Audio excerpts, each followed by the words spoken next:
hour. Let's continue our discussion looking at the Northwest Division today. We're going to look at each division in the NBA and the teams in that division and players from those teams that the Kings might pursue in free agency or via trade. And again, this is a pretty wide net.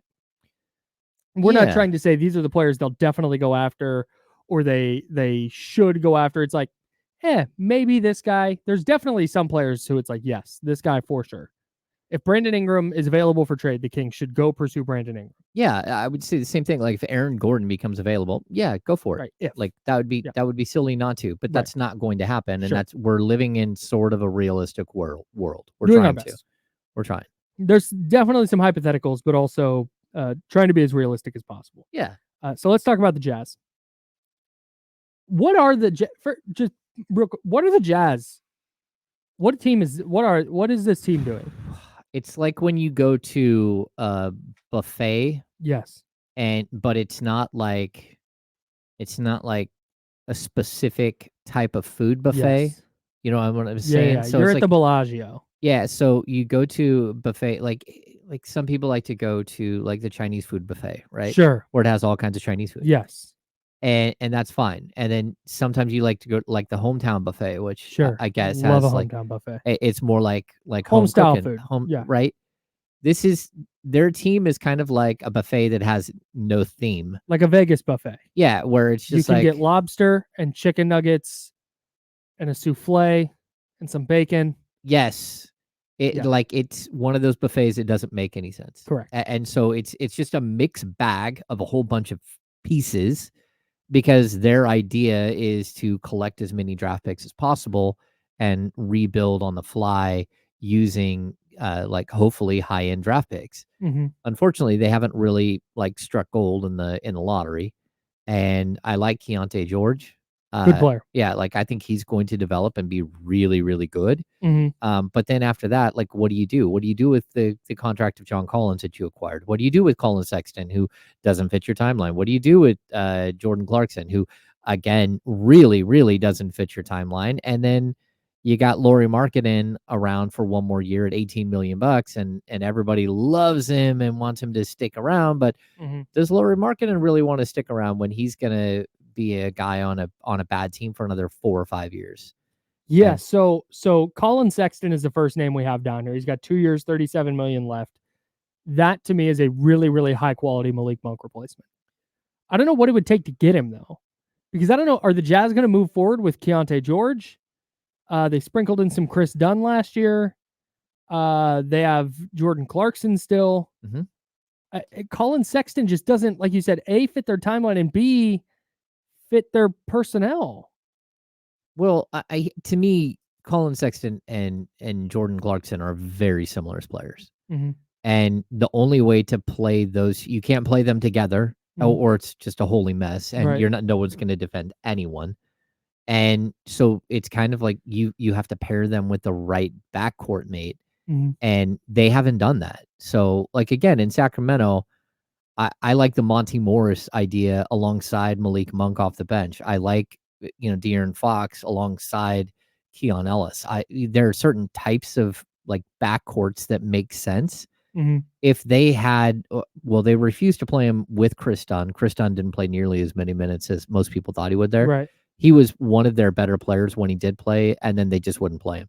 So he also fit with the other players. It's kind of the yin and yang thing, right? You need a defensive-minded, strong guy to go next to Sexton or to go next to Clarkson. So, yeah, if I'm the Kings, and if you lose Monk, Jordan Clarkson's the easiest replacement ever. Like, it's short-term. You got 2 years. He's older, and it like you got to prove up somebody else while you draft him. But I don't know. Like I like Sexton too, but Sexton went in Sacramento would have to take a role as a backup. And like, would he settle into a role like, what the Kings have made for Malik Monk? And I don't know. It's probably the best role for him. I think he would. Yeah. I think he'd get a check. I think Colin Sexton's a dog. I think he wants to win. And I think if he came to Sacramento and they went, hey, this is the role you're going to have. Look at the success Malik Monk got. Look at the bag that Malik Monk got from playing here. Yep. I think he very much would. I would love that move for the Kings. 2-year, $37 million deal. That's what he has left. That to me is... It's basically what you're trying to get Malik to sign for. Yeah. Yeah. I love that idea. You mentioned Jordan Clarkson, 2 and 28. If they're going to move him, I Yep. would be in on that as well. Either one of those guys would be great because, like you said, not necessarily great together in Utah, but I think individually they would fit really, really nicely with Sacramento. Lauri Markkanen's the interesting one because he's got a year and 18 million left. The problem is A, the Jazz don't seem intent on moving him, and B, at 1 for 18, every single team in the league is going to be on the horn about adding Lauri Markkanen if he Yeah. became available. Yeah, I totally agree. I mean, not only does he help you today, but then you'd also have, he's not a restricted free agent, but you would have bird rights to him if you acquired him. And so you'd have this opportunity to extend him this summer. And so if we've always heard in the past, like, oh, well, they want 5 first-round picks for him or something. Mm-hmm. There might be teams out there that could give him 5 first-round picks. Like Yeah. OKC, maybe he does fit right alongside Chet, and that's a guy that you're going to go chase. Would you put Keegan on the table for him? No. And, like I've been told in the past, like the Kings wouldn't trade Keegan for Lauri Markkanen. They believe that Keegan will be a better player than Lauri Markkanen. Man. All right. Yeah. I mean, but we're talking about a guy who, I think that is where talks would stop with the Jazz. If Lauri Markkanen was available. Yeah.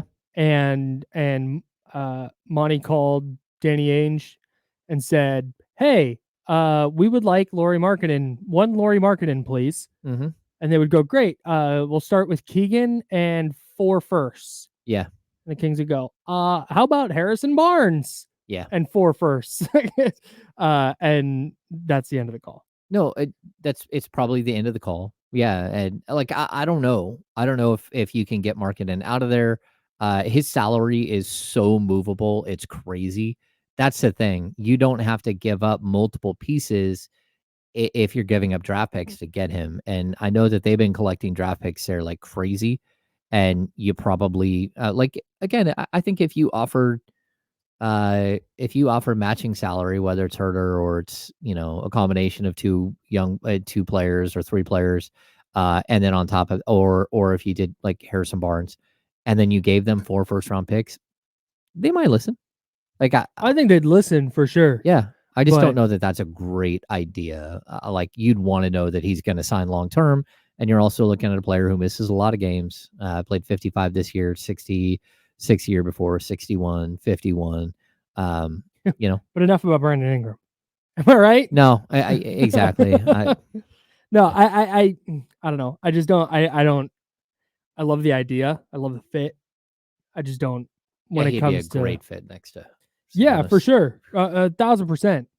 But because of that, I think he'd probably get out of their range in the bidding. Yeah, in the trade market, but